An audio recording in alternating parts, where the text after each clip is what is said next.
Top quality और consistent performance के लिए सिर्फ सिल्वर पंप नाम याद रखना। ऑपरेशन सिंदूर के दौरान पाकिस्तान को लेकर बहुत बड़ा दावा। पाकिस्तान ने भारत के खिलाफ छेड़ा साइबर युद्ध। संघर्ष विराम के बाद भी पाकिस्तान का साइबर अटैक, इसे लेकर खबर है भारत पर किए गए 15 लाख साइबर अटैक। पाकिस्तान के 99.9% साइबर हमले नाकाम कर दिए गए। रोड ऑफ सिंदूर नामक रिपोर्ट में यह दावा किया गया है।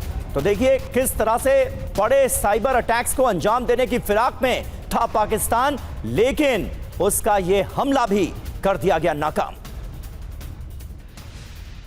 तो साइबर युद्ध में भी पाकिस्तान की हुई है पराजय। जी हां, भारत पर पाकिस्तान के साइबर अटैक को लेकर यह खबर सामने आ रही है। साइबर युद्ध में भी पाकिस्तान को बुरी तरह से मुंह की खानी पड़ी। भारत पर किए गए 15 लाख साइबर अटैक। जी हां, देखिए 99.9%, 99.9% साइबर हमले हमने पूरी तरह से नाकाम कर दिए। भारतीय साइबर सिक्योरिटी पर यह बड़ा हमला था पाकिस्तान की तरफ से। भारत सरकार की वेबसाइट्स को इसमें बनाया गया निशाना। लगातार हैकर्स इस काम में लगे हुए थे कि कहीं कोई सफलता मिल जाए।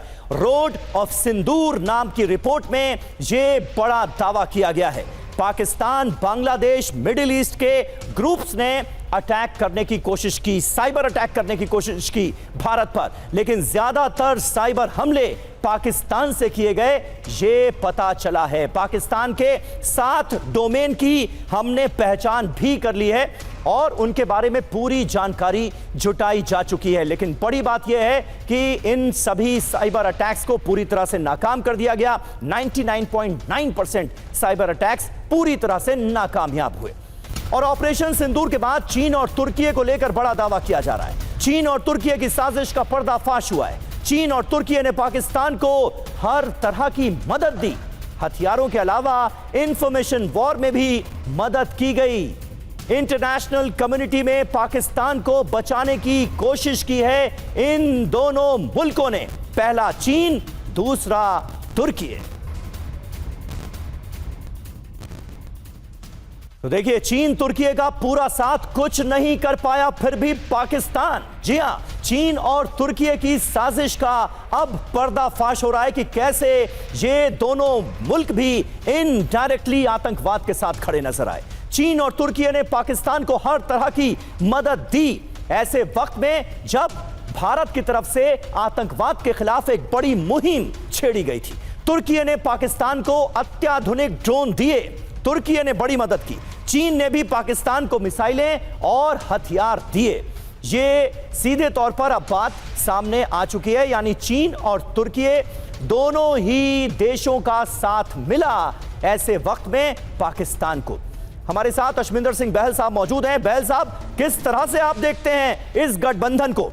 यूएन में चीन कैसे पाकिस्तान के बड़े बड़े आतंकियों को बचाने की कोशिश करता है अपने वीटो पावर का इस्तेमाल करके, ये तो हमने देखा था। लेकिन ऐसे वक्त में जब भारत आतंकवाद के खिलाफ मुहिम छेड़ते हुए आतंकी ठिकानों को नष्ट कर रहा हो, यह साथ क्या बताता है? चीन और तुर्की का पाकिस्तान के साथ खड़ा होना क्या बताता है?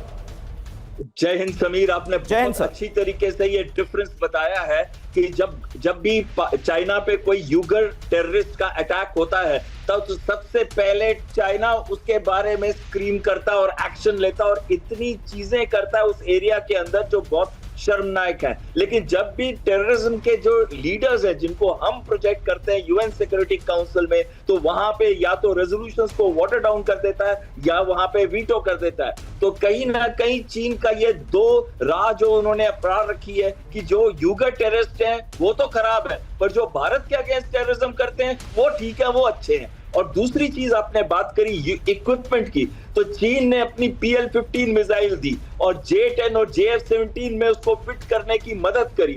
JF-17 की डेवलपमेंट और जो CM-400 जो सुपरसोनिक मिसाइल्स है उसमें उनकी मदद की।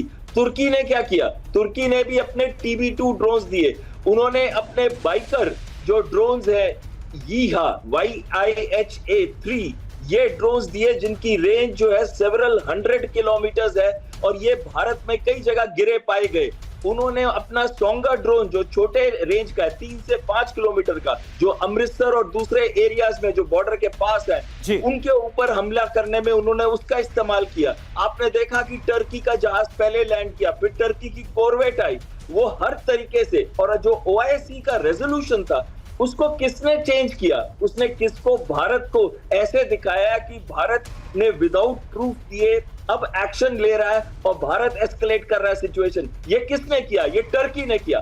टर्की चाहता है कि वो मुस्लिम्स का लीडर बने, वो सऊदी अरेबिया को हटाए, लेकिन भारत के अगेंस्ट जो उसका रवैया है ये समझ नहीं आता है। और टर्की को भी और चीन को भी कहीं ना कहीं इस बार मैसेज मिल गया है कि भारत किसी के भी प्रेशर में नहीं आएगा, किसी के दबाव में नहीं आएगा। और जो भारतीय वायुसेना का सटीक अटैक थे, चाहे वो लश्कर तैयबा के ऊपर थे मुरीदके में, चाहे वो भावलपुर पे जैसे मोहम्मद के अगेंस्ट थे, ये एक बहुत क्लियर मैसेज गया सब आतंकियों को कि well calculated precise attacks Bharat करेगा और एनी एक्ट ऑफ टेरर उसको एक एक्ट ऑफ वॉर गिनेगा और कहीं नहीं छोड़ेगा, आप कहीं भी छुपे हुए हो।